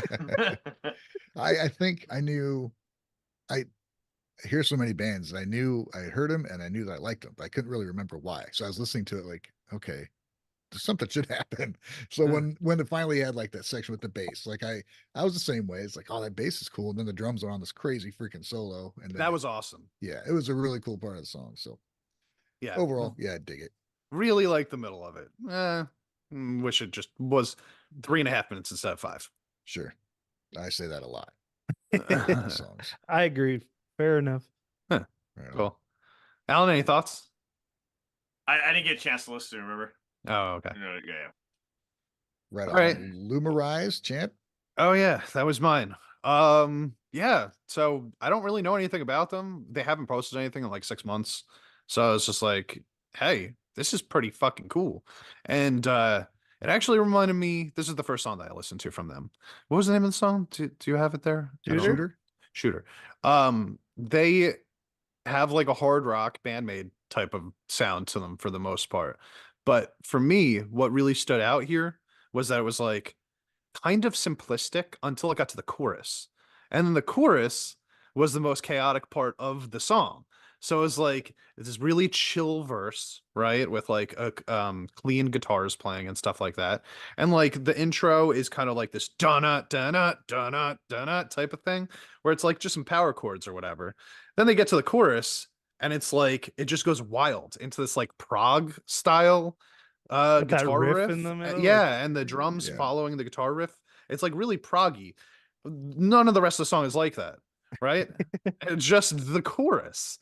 Like, how often is the chorus the craziest part of the song? Like, that never happens. So I thought that was cool. It should be though, shouldn't it? Like the big release climax thing. I like all those words. Oh, Alexander Mariani says Lumerize's singer is leaving the band. This weekend was her last show. Oh damn. Oh, well, now I don't want to check it out. Get out of here. Bummer. Oh. So there you go. Like, that's probably why they haven't posted anything in the last 6 months. And that was a song of the week. Yeah, well, hey, we're giving them one little playoff, right? A little nod to the hat. There you go. All right. Yeah, and I thought she was good too. That was the other thing. Like I thought she had like a really nice, like sort of like rock sound to her, especially during that bridge where she gets like ring out the notes, like long notes going in there. It got really like hard rock, like like the epitome of hard rock in the bridge. Right, where it's like they did like a little bass solo thing, like a really short little like bass solo transition thing. Oh yeah, that was cool, dude. I love that. I think they kind of sit well with like Trident and Bramy, stuff like that. I feel like that stuff you probably like Lumerize, whatever they've done. Yeah, definitely. I'm sure they'll find a singer. Hope so. They're good enough instrumentalists that they should be able to. And I actually thought that even more so than like the showing off on the instrumentals, I like the songwriting a lot. So I do want to see more from them. I hope they can grab like a singer that's going to like really take them to the next level. Yeah. Cool. And then the last one, Little Lilith. You guys are familiar with them, right? Si, senor. Right on. What do you think? Have we shared? Heavy, dude. Did I share a song with you guys earlier or no? From them? Maybe you did. I don't know. I think I might You're have. asking us. Well, because I've been listening to them a little bit recently, right? Like, because like they randomly popped up again, and I was like, hey, they're pretty good, right? And like this one was par for the course. They're another solid like. Do they use the auto tune a lot for effect like that? So it's pretty heavy in this song. Yes. Okay. From what I've seen, it does seem pretty common for them. Yeah, I don't mind it. I like it. I mean, that's why I shared it. It's just really cool. It's different hearing that over the heavy stuff. Mm-hmm. Not in like an idle kind of setting. No, but it does have like a bit of that sound to it, like that alt idle sound to it. Yeah, I dig it though. Yeah, something like Bish. I get that kind of vibe, but they're just playing their instruments. But yeah, they're pretty cool. They're pretty cool. I don't know if anything like about them is super standoutish to me yet. You know, where I'm like, I would put them outside the pack for any reason. Right now, it feels like they just fit in with the pack. I would, at this point, we've listened to so many of these bands. I'm looking for somebody that's actually going to, be able to break out of the molds a little bit. And I do feel like they're like kind of sitting in it right now. I'd like to see what they go for. Stars. That's Smash Mouth. Wow. Break the mold. Also, Justin, like the video to make Champ feel better. 61% of you said fine. 39% said nah, let him suffer. Appreciate it, guys. Did I not feel? Was I feeling bad? I don't know. You just look sad over there. You look like you wanted them to hit the like button. Your headphones keep disappearing. I know. I was trying to help you out. You look a little sad over there. I was really upset about the lack of the likes. Thank you. I appreciate that. Yeah, I got your back. No, I had unfortunately, 46% of them want you to suffer, but So they all just took their likes away now. Thanks. It's out of love, Champ. I promise.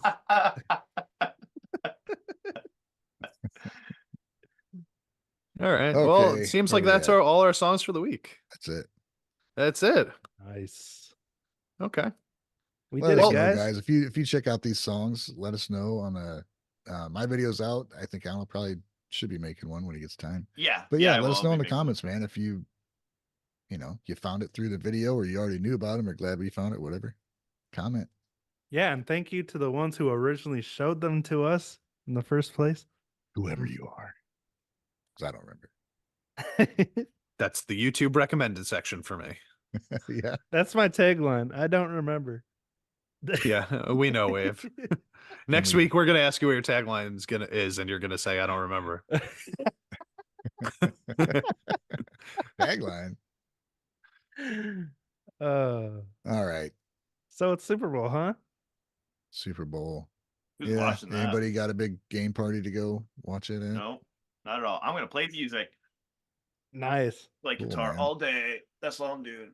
We had planned, like me, Rosie, and the baby. We're just gonna chill and watch it and eat food. Pretty much our plan. I like that part. Should we hit the top 10? Yeah, let's do it. I got the stats. We got new entries. Ooh. New entries into the charts here. Excluding top 10. We got Love Bites coming in at number 32 with We the United official live video. Noah Fila with Raitai official live coming in at number 50. Trident with the Rainbow Six Siege song Bite the Bullet coming in at 54. And Drag Down is hitting at number 86. Hell yeah, dude. Wow. Drag Down. Interesting.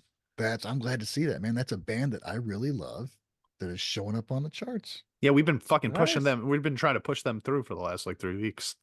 Drag Down has another song coming out. They're in the studio recording vocals for 2 songs today. And they have another song, another video coming out this month here, probably within the next couple weeks. Sweet. Oh, by the way, guys, if you want to submit stuff for these top 10, go to the Guys Discord, submit it underneath our weekly. We have the top 10 little tab in Discord. Also, let us know if we're missing any bands too. We have all the bands listed on there to keep up on the news. So let us know over on our Discord server. It's Usher playing Super Bowl halftime. Oh man, Jesus Christ! It's probably gonna be great. Boo. Milestones, 2 million. Baby Metal, Metalism. Is it 2 million views, I'm Ooh. guessing? Did you, Big. Right on. did you say Love that Usher is song. playing the halftime show? Yeah. Is he still popular? I haven't don't heard a know. song from Usher in like 15 years. I don't think the Super Bowl halftime show is a metric of popularity. It's whoever's running it, somebody they remember from when they were a teenager or some shit. It's fucking, how is it so hard to pick a good fucking band to play the Super Bowl, dude? There's charts. I don't know. Maybe we're just that out of touch, and Usher is the #1 artist in the country. Yeah, what the fuck? that's Why definitely isn't They couldn't Why- get Taylor because she's watching the game from the sidelines, Yeah, right. We're trying to too control busy. the world. We're or living in something. Japan.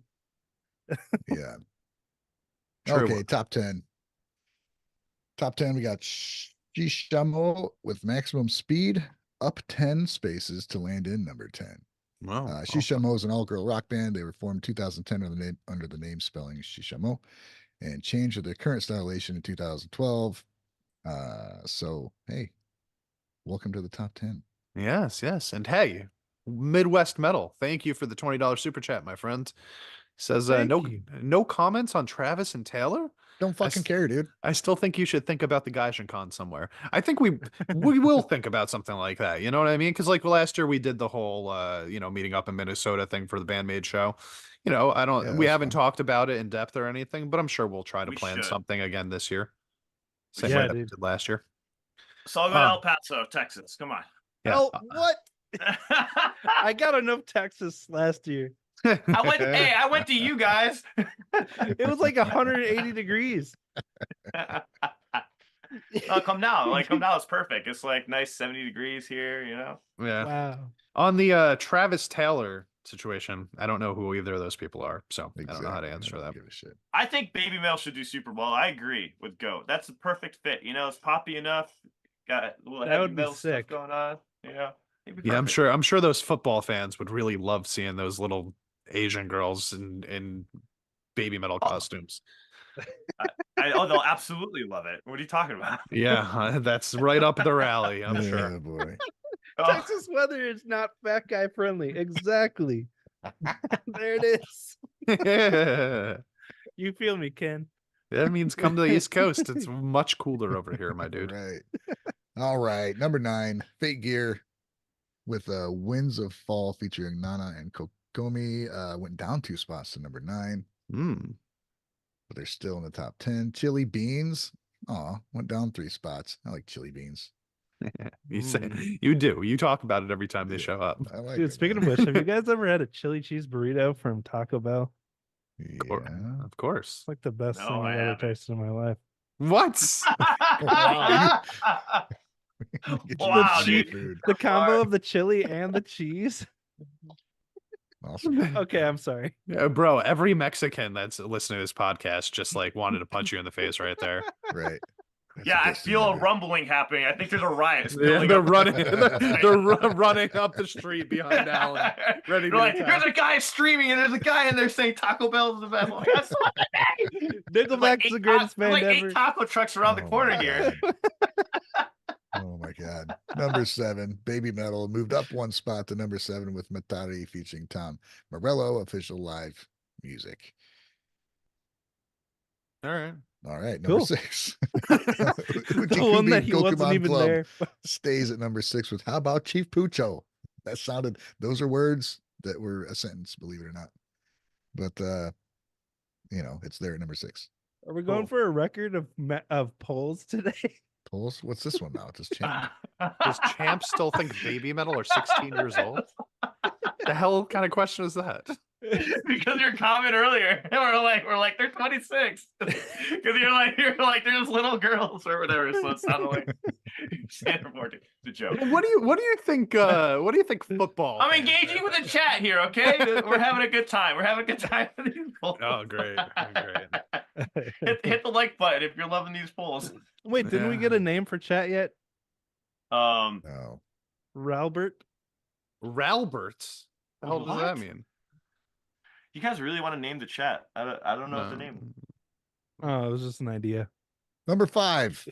Avi Mujica down number 1 and number 5. for Tanabe, up 10 spots to number 4 on the list with Otaku Lovely Densetsu. Yeah, Great the track. songs we know the song's blowing up 10 spots, so that's awesome. I like the song, man. East of Eden stays at number 3 with this moment. Right on. Okay. Okay. Oh, 10 feet is at number 2. Who's at number 1? Wasn't 10 feet at number 1 forever? Oh yeah, I know who it is. Who has usurped 10 feet? Necri Talkie. There. Oh, that's Wow. right. We literally talked about this earlier. We literally watched the Oh, video that's why we watched before it, we 'cause you- started the podcast. Yeah, that's right. And it's not in my top 10. Yeah. We had some Not my pretty top. we had some pretty split reactions to this one. This is what we did for our Patreon song today. Yeah, it got pretty spicy. Chat agrees that Champ is still confused about Baby Metal's age. by Yeah. the way. No. Yeah. No. So I don't watch them. I'm just like, oh, they're too young. Oh boy. All right, guys. Oh, let me answer this poll. Do you want us to complain about the Super Bowl after the top 10? No. Most How many people. polls is that today? Like 25? Wrong point here. Yeah. Well, I think that's There it, it man. is. Cool. That's it. That's the news today. All right. Well, Guys, people stay that awesome are out there. yeah, everybody that's looking forward to Usher, enjoy your concert tonight. Oh, sure. We What it's got all 50 about, man. 50. Usher. We got. So do you guys think just real quick, you think Taylor Swift is saving the Super Bowl? You think she should like pop in? Was She's that a the plan? Yeah, I think that is. I think she's there just to save the Super Bowl. It does feel like with this whole Taylor Swift relationship thing, Jesus. it's like a desperate attempt for them to trend on TikTok. It really you know? does. Yeah. I will give G- it this. It is really weird to me that the person that Taylor Swift is dating ended up going to the Super Bowl this year.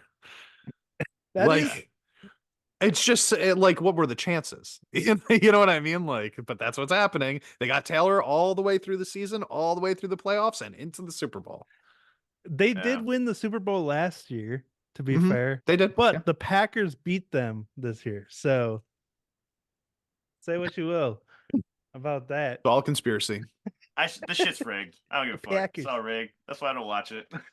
All a conspiracy. All right, that's it. They don't want us to talk about this. This is 50-50 split. We can end it here, The guys. poll. Do you want us to Let's complain not- about the let's Super Bowl? not- No, let's do it. Let's not ruin this show, guys. I'm sorry. I Have you just learned- have you learned compulsively want to nothing? ruin the show. Oh, 50-50. Wow. It's a 50-50. Yeah, they're split. All Just right, like guys. our You guys stay reaction awesome out there. earlier. You guys enjoy your Yeah. day. Yeah. All right. Thank you, Adios, guys. everybody. Have a good one. Check out the Patreon. Check out Yep. the website. Hell yeah. Right? Are And we stuff. done? Yeah. Yeah. Yeah, there you go. All that stuff. That was great. What an outro. Thanks for the super chats, guys. Yeah, thank you. Bye.